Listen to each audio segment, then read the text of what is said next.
स्वामी विवेकानंद जी ने कहा था कि जो समाज जो कौम अपने इतिहास को नहीं जानती वो अपने अस्तित्व को खो बैठती है।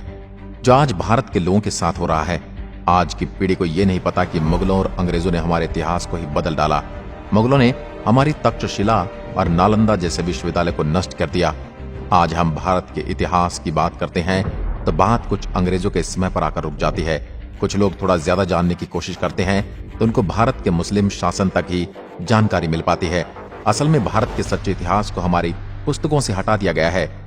किताबों में जो लिखा गया है वह सिर्फ और सिर्फ मुस्लिम शासन और अंग्रेजी लुटेरों तक ही सीमित है। भारत के इतिहास की कुछ बातें जो शायद आपने नहीं पढ़ी होंगी, लेकिन इसको पढ़ना आपके लिए बेहद जरूरी है। आज हम जानेंगे भारत को सोने की चिड़िया क्यों कहा जाता था और भी कई ऐसी बातें जो साबित करती हैं कि भारत हजारों साल पहले विश्व गुरु था। भारत व्यापार में सबका बाप था। सन 1840 तक भारत का जो विश्व व्यापार में हिस्सा था वो 33% था। अंग्रेजों से पहले जब मुस्लिम आए तो भी भारत मसालों का विश्व में सबसे बड़ा निर्यातक था। दुनिया के कुल उत्पादन का 43% भारत में पैदा होता था और दुनिया की कुल कमाई में भारत का हिस्सा 27% था। यह बात अंग्रेजों को काफी बुरी लगी और वह व्यापार करते हुए भारत पर राज करने की नीति अपनाने लगे और भारत के राजाओं में आपसी फूट डालने का कार्य प्रारंभ कर दिया और राजनीति करना शुरू कर दिए, जिससे अंग्रेजों ने धीरे धीरे अपने वर्चस्व को जमा लिया और कई तरह के टैक्स भारत पर लगाए। जिसमें अंग्रेजों ने सबसे पहला कानून बनाया सेंट्रल एक्साइज ड्यूटी एक्ट और टैक्स तय किया गया 350%। मतलब 100 रुपए का उत्पादन होगा तो 350 रुपए एक्साइज ड्यूटी देना होगा। फिर अंग्रेजों ने सामान बेचने पर सेल टैक्स लगाया और वह तय किया गया 120%। मतलब 100 रुपए का माल बेचे तो 120 रुपए का टैक्स दो। एक और टैक्स आया इनकम टैक्स और वह था 97%। मतलब 100 रुपए कमाए उसमें से 97 रुपए अंग्रेजों को दे दो। इस तरह से अंग्रेजों के आने से पहले भारत को सोने की चिड़िया कहा जाता था। यह भारत का वह इतिहास है जो लोगों को इसलिए नहीं पता क्योंकि वह किताबों में है ही नहीं। भारत पर मुस्लिम आक्रमणकारियों का इतिहास। बप्पा रावल के आक्रमणों से मुस्लिम शासक इतने भयभीत हुए कि अगले 300 साल तक वे भारत से दूर रहे। लेकिन भारत का सच्चा इतिहास हमको पढ़ाया ही कहा जाता है। मुस्लिम लुटेरों को कई भारतीय योद्धाओं ने कई सालों तक लगातार हराया था। महमूद गजनवी ने 1002 से 1017 तक भारत पर कई आक्रमण किए, पर हर बार उसे भारत के राजाओं ने कड़ा उत्तर दिया। महमूद गजनवी ने सोमनाथ पर भी कई आक्रमण किए और उसको 17वें युद्ध में सफलता मिली थी। भारतीय राजाओं के निरंतर आक्रमण से वह वापस गजनी लौट गया और अगले 100 साल तक कोई भी मुस्लिम आक्रमणकारी भारत पर आक्रमण नहीं कर पाया था। आज हम लोग पश्चिम की तरफ देखते हैं तो कहते हैं कि वो विकसित राष्ट्र हैं और हम विकासशील। फिर हम अतीत के सपनों में खो जाते हैं और खुद को दिलासा देने के लिए कहते हैं कि हम कभी विश्व गुरु थे। दुनिया हमें सोने की चिड़िया कहता था। हम विकास के नाम पर स्वयं को धोखा दे रहे हैं। हमारी सरकारें विदेशी कंपनियों के भरोसे सोच रही हैं कि देश सुधर जाएगा। सेवा क्षेत्र से लेकर उत्पादन क्षेत्र तक विदेशी कंपनियों का बोलबाला बढ़ता जा रहा है। चाहे इंश्योरेंस सेक्टर हो या दवा बनाने की कंपनियां, हर जगह हम यही सोच रहे हैं कि कोई बाहर की कंपनी आ जाए और हमारा उद्धार करे। परंतु जब तक आप दुनिया भर के चेले बने रहेंगे तब तक विश्व गुरु आप बन ही नहीं सकते। सोचने की बात तो ये है कि पूरी दुनिया में आज भी टैलेंट के मामले में भारत के इंजीनियर, डॉक्टर, वैज्ञानिक, अर्थशास्त्री वगैरह छाए हुए हैं। अगर वह अमेरिका और ब्रिटेन को विकसित राष्ट्र बना सकते हैं तो हिंदुस्तान को क्यों नहीं।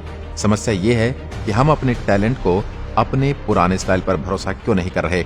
हमें लगने लगा है कि विकास का एक ही रास्ता है और वो है पश्चिम के देशों ने अपनाया है और इसलिए हम भी आंख बंद करके उनका अनुसरण करने में लगे हैं।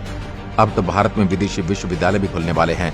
हम भूल गए कि नालंदा और तक्षशिला जैसे विश्वविद्यालय ने दुनिया को उस समय ज्ञान दिया जिस समय ऑक्सफोर्ड और कैम्ब्रिज के बारे में किसी ने कल्पना तक नहीं की थी। साथियों, भारत को सोने की चिड़िया इसलिए नहीं कहा जाता था कि हमारे यहाँ कोई बड़े बड़े कारखाने हुआ करते थे, कोई टाटा या कोई अंबानी की तरह बड़े बड़े उद्योगपति हुआ करते थे। वास्तव में हमारे यहाँ घर घर में उद्योग और घर घर में उद्योगपति हुआ करते थे, यानी कि लघु उद्योगों का जोर था। हम कपास, काली मिर्च, गरम मसाले, अनेक प्रकार की धातु से बने औजार आदि दुनिया भर में बेचते थे और बदले में वहां से सोना लेकर आते थे। इसलिए हमारे यहाँ का गोल्ड स्टोर बढ़ गया था।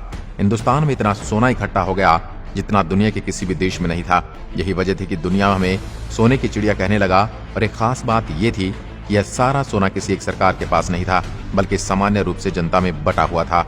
इसके पीछे कारण ये था कि घर घर में उद्योग हुआ करते थे और घर घर में उद्योगपति। भारत की सभ्यता कुछ 9000 साल पुरानी है। यह आंकड़ा गलत भी हो सकता है, ये इससे भी पुरानी हो सकती है। इतनी पुरानी सभ्यता आज तक अपना वजूद बचाए हुए है, इसमें जरूर कुछ बात है। सनातनी सभ्यता ने विश्व का मार्गदर्शन किया है।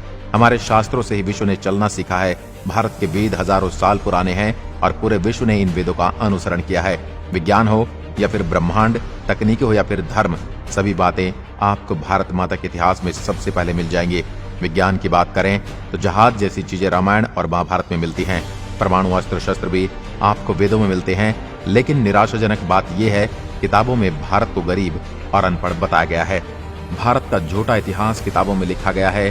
भारत को वामपंथियों ने सांप और नट जादूगरों का देश बताया है। लेकिन असल में भारत का इतिहास चाणक्य, मनु और कौटिल्य पर आधारित है।